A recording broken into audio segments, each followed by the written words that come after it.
How can you recover from big mistakes on your dynasty roster? We're going to talk about that today on RotoViz Overtime, as well as if you have a team that is looking in great shape early in 2025, how can you make those moves to push it over the line and win a championship in this season? Two interesting and very different topics, Shawn, to talk about, submitted by the RotoViz OT community as we talk through those in a moment.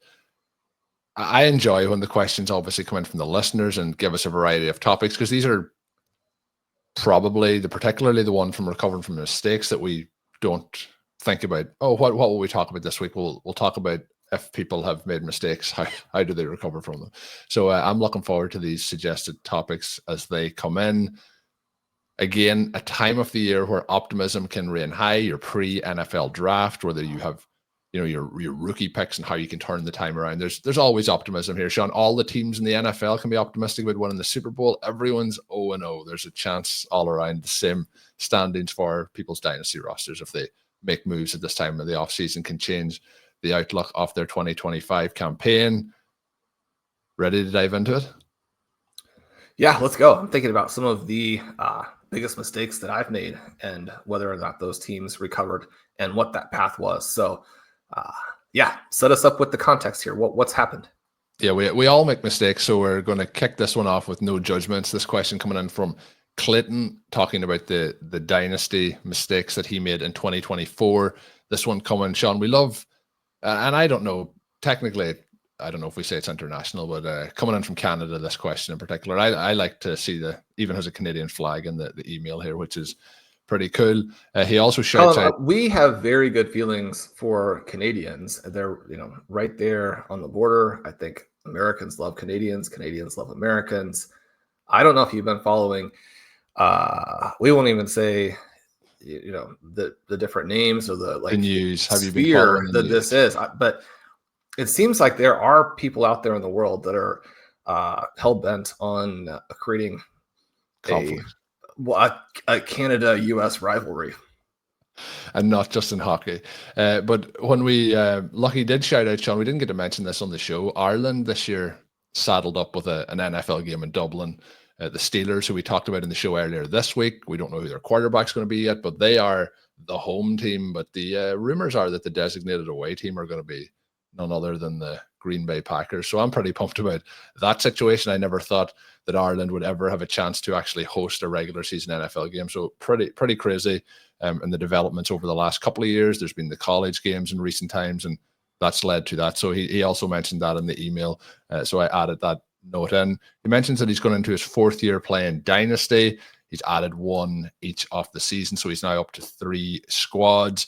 Enjoys the conversations that we have here talking about Dynasty, but he does go into that he stacked a couple of big mistakes while chasing a championship with one of his teams this past season. So he sends through the question of how do you recover from making big mistakes with a promising Dynasty team. It is a Superflex tight end premium league. He was second in scoring most of the season. And at the time he made these trades, he was thinking that he was going to be able to make a push. The team that was leading the league at that time, and they ended up being the eventual champion in 2024, was a clear favorite. So he felt like he had a fighting chance. Let's push ahead. Let's see what we can do.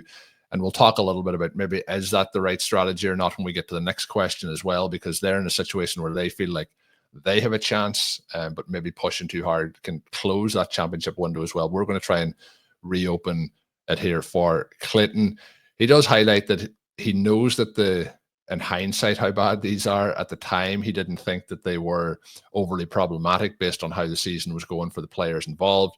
But in hindsight, these did not work out. So when we say big mistakes, we will agree that they were larger. In late October, right before JSN broke out, he traded him plus Rashid Shaheed, who had started the season hot but was injured at this point in time, for Tyreek Hill and Antonio Gibson. He mentions that with how JSN turned out and how big of a fan he is, like ourselves, Shawn, of JSN, that obviously is a painful one. The other part then that he mentioned that he did later on, he got into some QB trouble. Trevor Lawrence had his concussion, and then he missed the rest of the season. Daniel Jones was benched, and then he only had Cooper Rush as a quarterback. So he did end up making a trade where he traded for Kirk Cousins, who then, as we know, he himself didn't finish the season with the Atlanta Falcons. So he did give up on that particular deal a first and a second, which is now the 110 and the 210, because he obviously finished the season pretty strong himself in terms of the playoffs, which puts him at the back end of those drafts. So looking, Shawn, at the trades, they obviously are, we know they're problematic at this particular point, but there's nothing we can really do to change what has happened in the past. The trades are made, which leaves the roster as they currently are. He ended up losing in the semifinals, as I mentioned, with the picks there that he ended up. But the team stands at the minute as Trevor Lawrence, Kirk Cousins, Daniel Jones, Cooper Rush, Trey Lance. Then we look at the running backs. He has Bucky, Ramondre, Kenneth Walker, Rico Dowdle, Antonio Gibson, Keaton Mitchell, Damian Pierce. Wide receivers, he has Chase, Garrett Wilson, Brian Thomas, Tyreek Hill, Debo, Jaden Reed, Marvin Mims, Pop Douglas, Trey Walker, and then we kind of move down from players of significance at that point. But he does have Trey McBride, Juwan Johnson, and Branton Strange, who, when this email was sent a couple of weeks ago, there's a change, obviously, for him, with Evan Ingram no longer being with the Jaguars, which would, at the moment, put him as tight end one on that roster. So, Shawn, looking at the team, his question is basically, how do we get this team set up for 2025 after the mistakes in 2024? But there's a lot of strong pieces, particularly at the wide receiver position, when you look at Chase, Garrett Wilson, Brian Thomas, even as the veteran presence, and Tyreek Hill or Debo, but strong at the top end, and also has Bucky Irving, Kenneth Walker to go along with that, Rico Dowdle as well. So what are your thoughts here? The quarterback position has really put him in a hole. So let's not talk about the trades any longer. How do we get this team set up and recover from those trades? This is one of the reasons that we emphasize the permanent championship window so heavily, because when you make these moves to try and win in a specific season, then it inevitably decreases the number of good players that you have, and or substantially shortens the length of time that those players are going to be viable. In this case, I don't really think that these moves are necessarily that bad, and they could still pay off. One of the things that's interesting is that just because you make win now moves, if the trades were the right types of trades, they could still win for you in the future. One of the squads that I was thinking of, where Monty Fan is one of the best FFPC managers out there, plays across all of their different formats. He and his ownership group had the high score in the regular season of the main event in 1 year. He's a very good dynasty manager. He and I have this team together where we've just made mistake after mistake after mistake. And we always sort of joke that we've made all of our mistakes on this co-managed team together and just stack them in. You think about some of the most high profile ones where we selected Treylon Burks and Sky Moore in that rookie draft. Obviously, you wish you had those picks back at a time when Jonathan Taylor looked like he might become sort of what Saquon Barkley is now, and be still in a different sort of age range than Barkley is now. And at a time when Joe Burrow was a little bit down, we moved Burrow for Taylor in a trade that had some other parts, so it wasn't just that. But those were the headlining pieces. One of the things that we talk about a lot on the show is that QBs tend to be overvalued in Superflex. We obviously wish we had that trade back as well. You go through the roster, you look at some of the different pieces. One of the reasons why I can mention this and have it not be purely a matter of heartbreak is that we did win our league in this last season. And you think about some of those previous trades or moves and what they did. Obviously, the Burks and Moore picks are just simply completely lost pieces. Jonathan Taylor, though, goes off in the fantasy playoffs this year, scores 79 points week 15 through 17. That was more than Josh Allen, more than Joe Burrow. He was the guy that we played in the super flex spot in a lot of those weeks, and that was better than having a QB in those spots. We made a move after we had drafted Malik Neighbors and Xavier worthy to trade back in, trade our future first. So again, say never trade the future first. I mean, that would be the part of this trade that Clayton made that I would be concerned about. But Monty and I did it too, and we did it in a situation where we had a very wide range of outcomes. It becomes a situation where Bo Nix is more or less our only QB. He goes into the QB spot and lets a team that then is just unbelievably loaded everywhere else come through and win. When you make the picks of guys like Burks and Moore, it does slow you down. But if you are in this perpetual rebuilding, Colm, I said it completely wrong. We don't want to be rebuilding. We're reloading, right? You're going to load. You're going to have power teams every year. Perpetual rebuilding is the opposite of what we want to do. But that's where some managers get caught.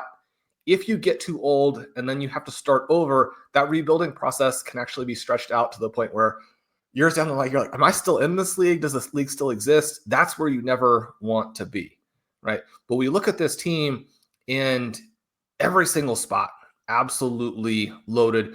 You think, okay, well, if you're playing Jonathan Taylor in the superflex spot, then your running backs aren't as strong. But those are Bijan Robinson and Bucky Irving. You're looking at the receivers and you've got guys like Malik Neighbors, Zay Flowers, Juwan Jennings here. But we had Xavier Worthy, who we had meant to play in the championship. We just got caught by Christmas. Fortunately, that didn't cost us. But Jameson Williams, the other guy, and then both Trey McBride, Sam Laporta. One of the things that we want to do is dominate that tight end spot. Clayton has Trey McBride. I would encourage him to add another one of the stars as you move through here if you have that opportunity. But my point with Jonathan Taylor is that if you've made the right move, there is a decent chance that even if you have to go through years of frustration, that wraps back around and you get the points that you want. My point here being Tyreek Hill, Deebo Samuel, Kirk Cousins, I think those guys could all be big parts of the 2025 campaign, even though for various reasons, all of them hurt the team in 2024. And because the team still ended up being good, right? The pick that you moved ends up being the 110. I really love this draft. I think the 110, could become something like a Brian Thomas, a player that he already has on this roster. But when you have this type of depth, these moves are not going to hurt you as much. You generally don't want to make them. But the nice thing is that, I think we could get an email at the end of next season saying Trevor Lawrence stayed healthy, Kirk Cousins got back. I think he's going to be a starting quarterback somewhere in the NFL this year. You think about players like Geno Smith and Sam Darnold being in demand. And I don't want to minimize what Smith especially has done. We did a big show on him. But Kirk Cousins, another year removed from that injury, in the right situation, I would be surprised if he doesn't play decently for someone this year. I think you then want to look at the pieces that you have and think through who has the value, right? How do we recover from this? If you move someone like a Garrett Wilson, if you move someone who's interesting like a Marvin Mims, if you move off of a Kenneth Walker, those are moves that are going to feel difficult in the moment. But if you allow that to broaden and deepen your roster, maybe get some picks back, maybe load up for the 2026 draft, these mistakes will become very short-lived. What I don't think that you want to do is chase from here, right? You've made some mistakes. Your team is now older. You've got some guys with questionable futures in Cousins, Hill, and Samuel. I don't think we want to add more questionable guys to the roster from that point. We want to take a deep breath, take a step back, and figure out, again, how we can get younger, how we can get more dynamic. One of the things that Monty and I have done with this team, where we traded for Bo Nix, and we lose a pick that ends up, because of good fortune, right? Because we ended up being able to win, we moved the 112. We have the 202, which is very equivalent at this point. 202, 212, 305, 307, 310, 312. A lot of picks in that range. Colm, I have a 4-round rookie mock draft coming out, hopefully by the time the show has released. And certainly when you get the draft itself, a lot of the names, second half of round 2 all the way through round 4, a lot of those names are going to be pushed way down because you can tell the NFL doesn't believe in those guys. They're going to be people outside my top 48 who move up and become interesting. But I think if you use those third round picks in a savvy way, both moving them into future years, but also taking the types of guys that we talk about a lot on the show and on the site, you're going to hit on at least a few of those names and or be able to trade them for someone like a Juwan Jennings in season who goes through a stretch where that player is powerful for you. My thought when you've made some of these mistakes here and maybe you've limited yourself with the high profile picks is to not forget about all of the rest of the picks that you can probably out draft the rest of your league on those selections. Yeah, you made a few very good points in terms of the not chasing, particularly at the quarterback position, and the example that you gave with your league having just one quarterback in Bo Nix, being able to load up the other positions. That's definitely a way that this team could try and go. Like we're, looking right this moment at the starters, unless we get those, moves like you mentioned with Kirk Cousins. You have Trevor Lawrence as a starter and looking to have the rest of those guys then fill in the other positions.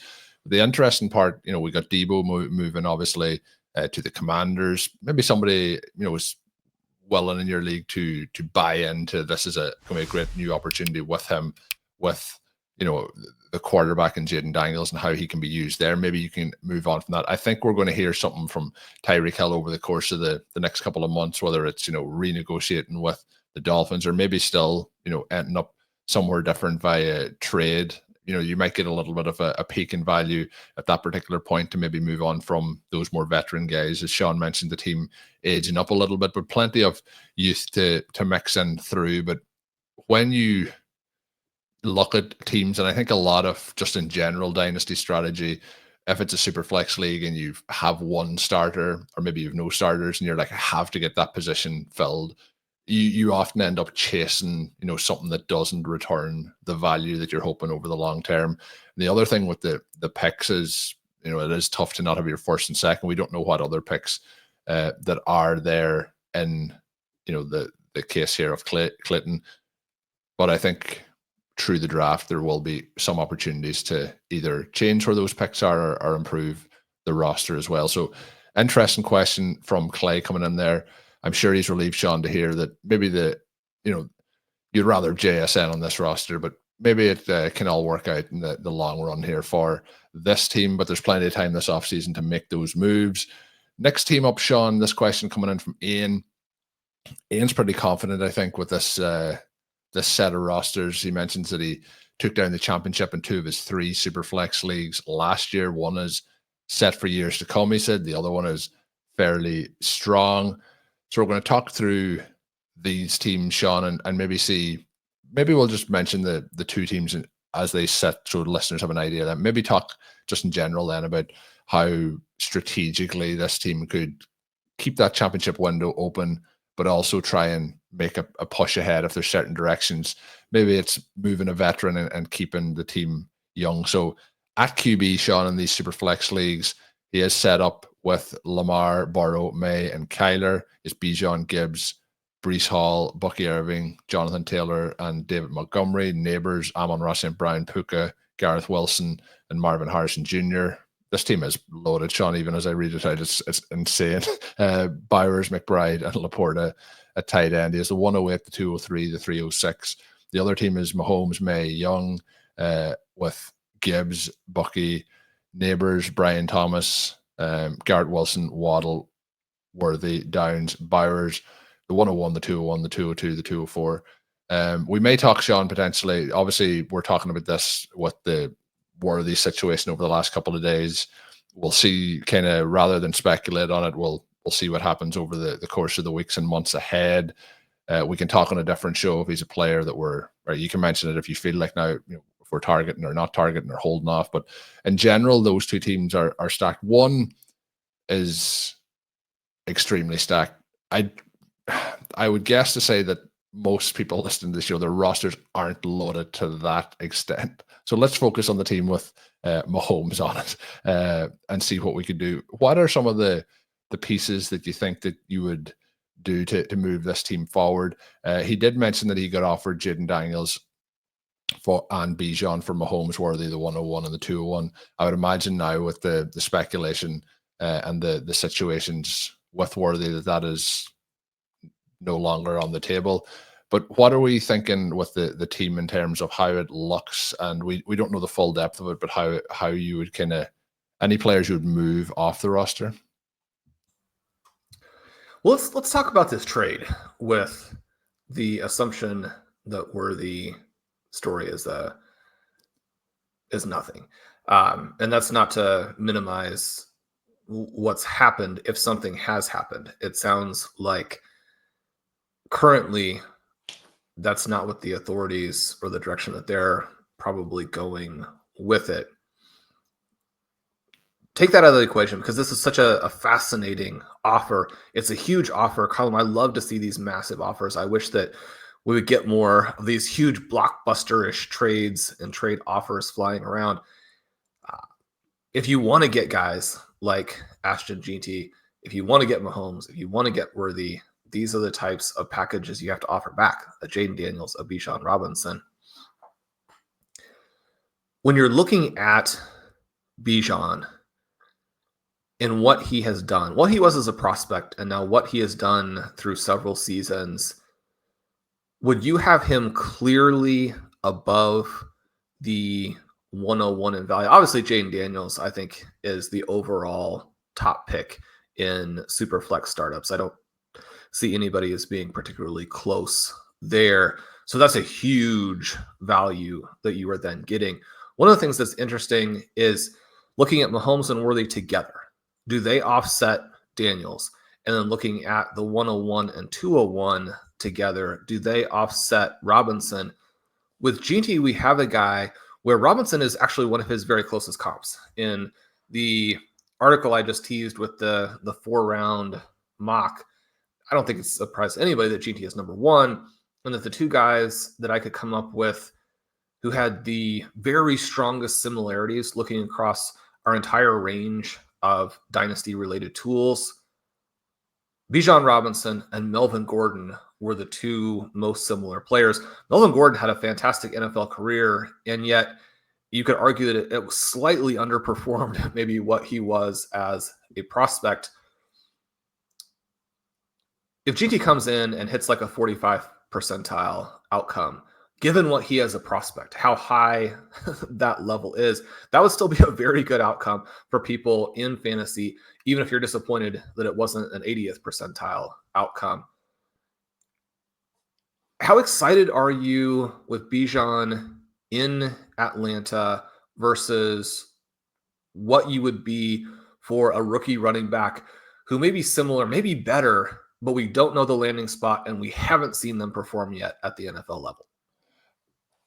I always feel like my feelings on Bijan are lower than consensus, but when we look at what he does on a weekly basis and what he did again last season, not that I'm lower than consensus, but I always feel like there's like a little bit more that is there that isn't being used by the team mainly in those situations. I think when we look at this, firstly on the Bijan versus Jeanty conversation, there is that part where you don't know the landing spot, but I think we have to be extremely excited about his prospects coming in here, similar to what we were when we have Bijan coming in from college as well. But I think when we look at the deal, and you mentioned it in the phrase enough, Mahomes and Worthy for Daniels and Bijan for the 101 and 102. If we look at it that way, I think Bijan's definitely worth those two picks. I think you're probably looking at 2 to 3 first-round picks to get Bijan on the roster. So that part would sum it up. It really comes down to Mahomes and Daniels are going to be in the same tier in most people's rankings for the quarterback position. And is it a case that Worthy is going to get you what you want from Daniels? The part that I would say on that is I think that Daniels will outscore Mahomes fantasy-wise moving forward. I don't think that Mahomes, it feels like we've peaked at the high end of what we're going to see from a fantasy scoring perspective from both him and that offense. They're still going to be extremely good. They're still going to be competitive. But I think from what we've seen in his earlier years and the actual numbers that he puts up, I think at this point maybe we're overvaluing him as a fantasy asset in that first tier of quarterbacks. But that is where where he will sit in the consensus for sure. So I would be willing to do this trade based on, Bijan's worth more than the 101 and the 201, and then we're looking at the Mahomes. The one part about the 101, obviously, and when we're talking about the first round picks that you'd be willing to give up for him, there's that big difference of if you are in the season or if it's post NFL draft and you're looking at the 2026 picks, well, you don't know where they land. You do know that it's basically, as you hinted at there, it's a 1v1 for those players. But I think in the combination of this trade, to make a kind of mega trade like this happen, sometimes you do have to, make some sacrifices and compromises.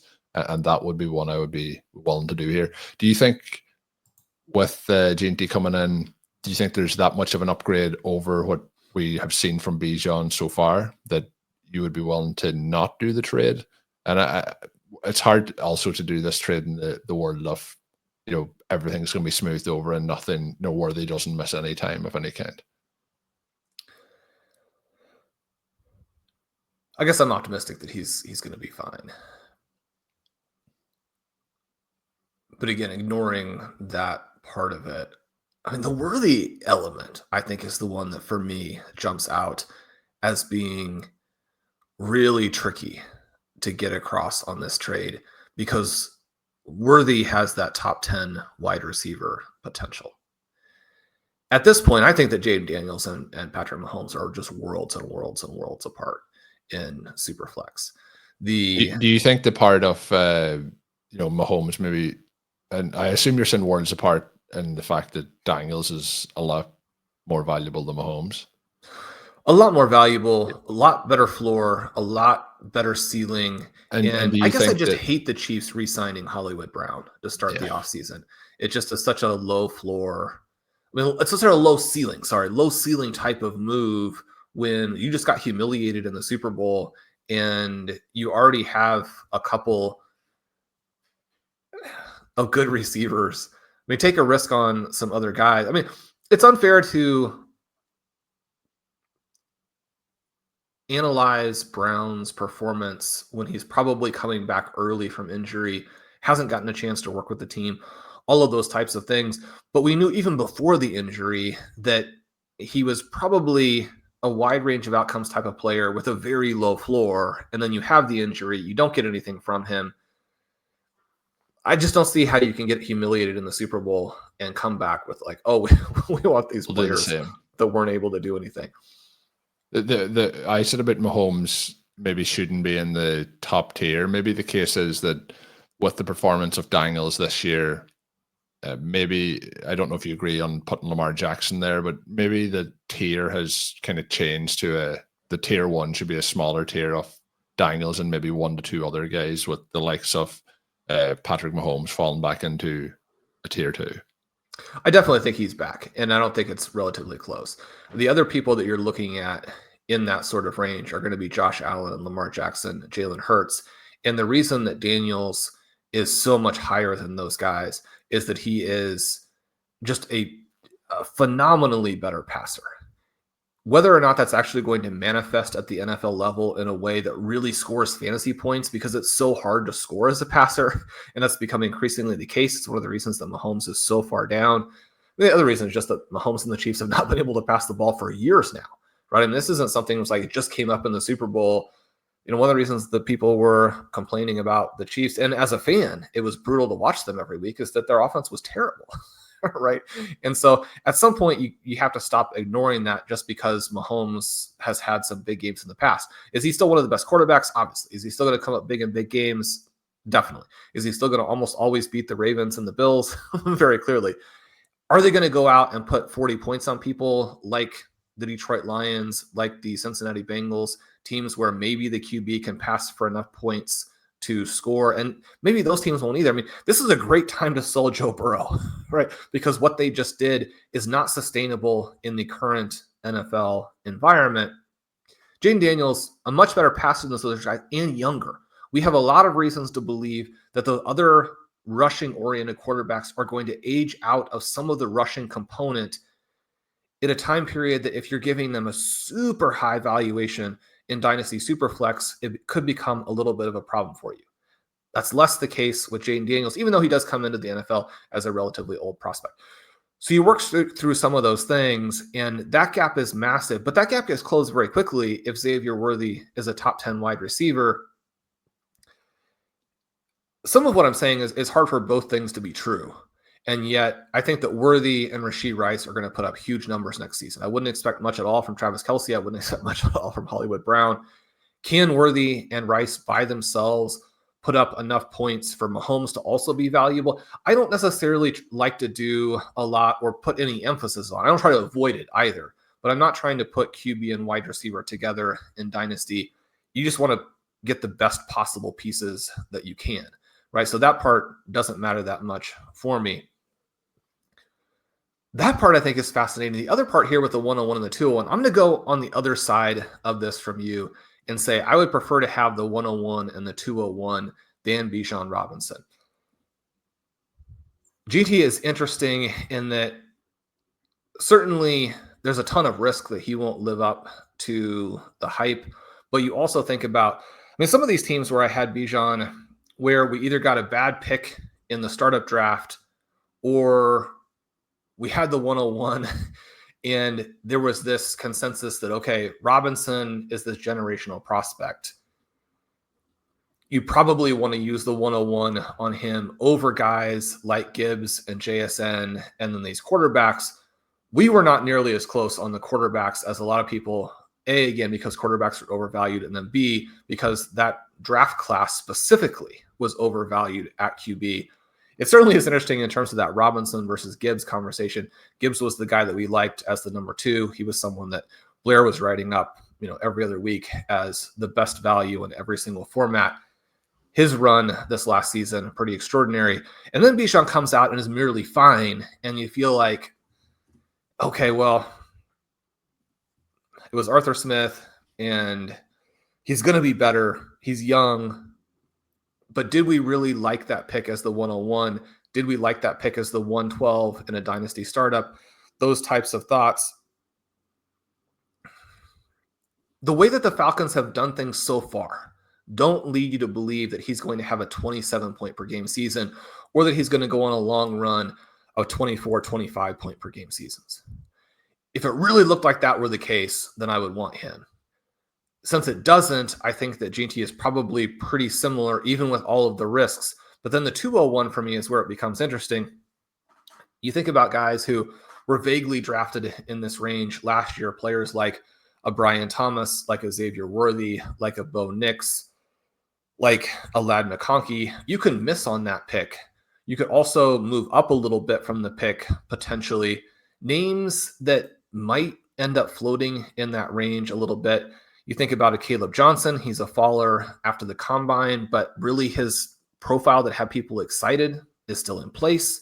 You have names like Emeka Egbuka, who I'm not that sold on him, but certainly the range of outcomes there might be tilted to a good floor for you. If he ends up getting locked into like the 107, 108, that means other interesting names are going to fall. It's really possible, I think, that even Sanders ends up being a Knicks type faller where as people study the actual profile and get a sense of what they're getting, which is probably not elite fantasy scoring, then he falls into that range. I'm not even saying you should necessarily take him in that range. That's not where I have him ranked. And yet certainly if you like QBs more than we do just structurally and or you need a QB, maybe you have a really high evaluation on him, you can pick someone like him in that range, or you can trade out. And so that 201 becomes, I think, for me, a kicker that moves that portion of the package above Bijan. The other little part, though, that I should mention is that similar to the situation with Jahmyr Gibbs, it's certainly not remotely impossible that Jeanty gets dropped into a committee. And that would be very frustrating for everybody. One of the reasons that Bijan Robinson hasn't scored that well is that Tyler Algier has taken a decent number of the touches and been pretty good with those touches at times. One of the reasons his rookie year was so frustrating is that Algier's numbers were not good in 2023. Algier, as a runner, actually had he was the next highest ranked player above Bijan Robinson last year, according to SIS, in points above average per attempt. At this point, when you don't know how much the 101 could be impacted by that, the other thing is that there's a tiny chance that maybe you want that 101, you move it back a spot for McMillan. Colm, it was pretty fun the other day. I went to an Arizona softball game. Walking in right in front of me was McMillan, shaking hands with the facility staff, taking some pictures. He looked like a guy that you would spend the 101 on. He's one of my most fun players to watch. If you need a receiver, maybe you're going to go that route there at the top of the draft. Love this trade because these types of offers where, like, man, I don't know. That's tough both directions. It's interesting both directions. Love that. Compliments to the person who proposed that trade. Hopefully it's a fun one for Ian to mull over. Yeah, so thanks to Ian for sending in the question. Shawn is on one side of the trade, I'm on the other, but I think it's very close, which makes the trade, very interesting to discuss between all the different permutations that are involved in it. That is where we're going to finish up this episode of RotoViz OT. I did mean to mention this on last week's show. We are doing 2 shows per week here as we move forward. It'll usually be Monday and Wednesday. That cadence may change up, but we're going to try and do it Mondays and Wednesdays, where they will publish as we move forward here. The people that were waiting on Friday shows that haven't obviously been appearing, RotoViz OT moving forward, 2 shows per week. I am planning to do shows as well on the RotoViz flagship show. Myself and Kevin released a show there last week. We have one posted this week. I'll be hopefully having some guest conversations on that channel. So if you haven't already checked it out, you can go over and check out the RotoViz Fantasy Football feed. You'll be able to find it there on the main feed. My name is Colm Kelly. You can follow me on socials at Overtime Ireland. My co-host is Shawn Siegele. You can check out all of his work up on rotoviz.com. And until we are back, have a good one.